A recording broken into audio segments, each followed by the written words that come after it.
Stuart Meeker showed off his skills with both bat and ball to take the crucial and enthralling LV County Championship match between Surrey and Kent in Guildford into a final day with all three results still possible.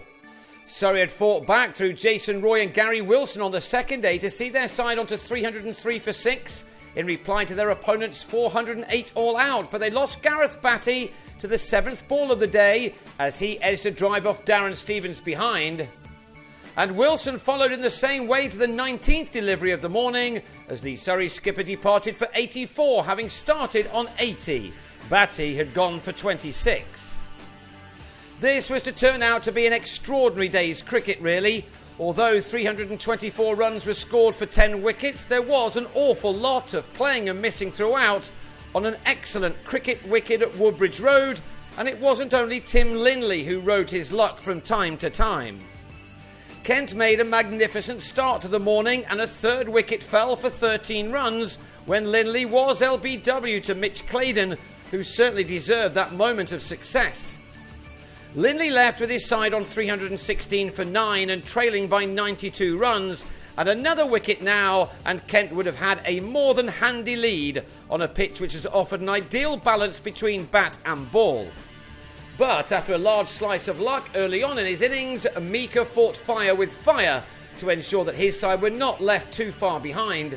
Having missed out on the last 8 championship fixtures, ones where Surrey have improved their form immensely, the 25-year-old who took 4 wickets in the Kent innings now added an excellent half-century with some powerful strokes. There were many moments of fortune in the last wicket partnership of 82 runs with Matthew Dunn, who somehow survived here off the luckless Stevens, but there were some other shots of a higher quality from the number 11, who made 31 the best score of his career to date. He was almost hit by a forceful drive from his partner, some work in the gym possibly helping him get out of the way of what could have been a rather painful incident. For Meeker, this was just the 5th 50 of his career, and it arrived with his 7th 4 from his 68th delivery. Not only was the deficit diminishing, but Surrey were also closing in on a 5th batting bonus point thanks to these two tailenders, who would have surprised many with their efforts. They fell just short of that as they were finally parted with a total of 398 when Meeker on 53 missed a reverse sweep to go leg before, but he'd helped his side concede a lead of only 10 runs to their opponents. Surrey had batted through the morning in the end, and we now had pretty much a one-innings contest over 5 fascinating sessions. The Kent openers, Rob Key and Daniel Bell-Drummond, knew that they couldn't let that last wicket stand affect them, and it didn't, as they made sure that the momentum swung away from their hosts with a solid opening partnership in the afternoon sunshine. Both these sides know that a win here will really boost their own promotion chances. For Kent, it's a game they really need to win, and the two sides were looking to be evenly matched at this stage. The pitch did offer the occasional moment for the bowler, who put his back into his delivery, as Key, who retired hurt after being hit in the groin in the first innings, found out here. His partnership with Bell-Drummond had realised 55 runs when the latter gave Meeker the first of his 4 wickets with an edge behind after making 25.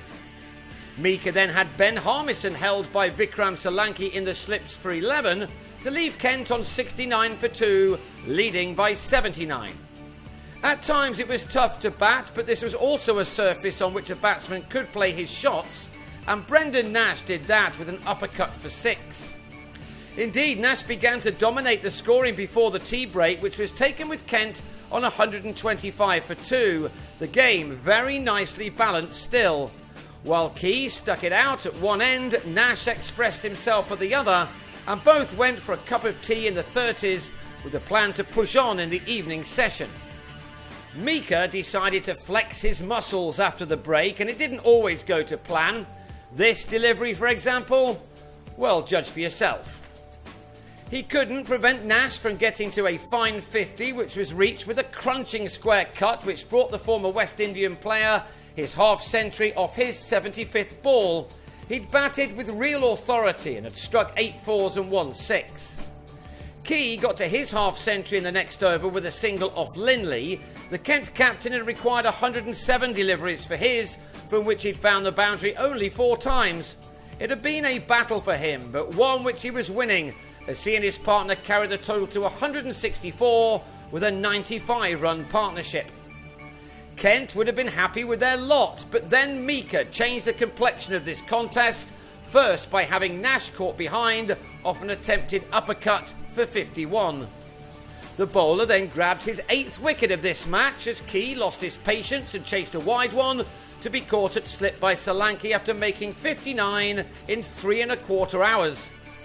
There followed a real mix-up between Sam Northeast and Stevens, and the former was run out by Wilson, who, because of a bruised hand, had handed the keeping gloves to Rory Burns. Everything Wilson does right now is just about spot on. Worse followed for the visitors, as Stevens, who'd sent Northeast back, was brilliantly caught by Zafar Ansari off Dunn. Given that Stevens was playing the ball to leg, it was one of the better slip catches you're likely to see. The Surrey bowlers had put their hearts and souls into their spells to now reduce Kent to 178 for 6, 4 wickets falling for 14 runs in just 5 overs, and now the home side were becoming favourites. A couple more successes before the close and they would have gone into the last day filled with confidence. But typical of this wonderful game of cricket, Callum Haggett and Sam Billings stopped the rot to bat through the final 17.5 overs of the day in adding 51 runs for the 7th wicket. It means that there is absolutely everything to play for on the final day. Kent will go into it on 229 for 6 in their second innings for a lead of 239, one that they will probably want to get to 300 before they see how this pitch plays in the last couple of sessions or so. It's been a match you can't really take your eyes off, and the last few hours of it should be exactly the same.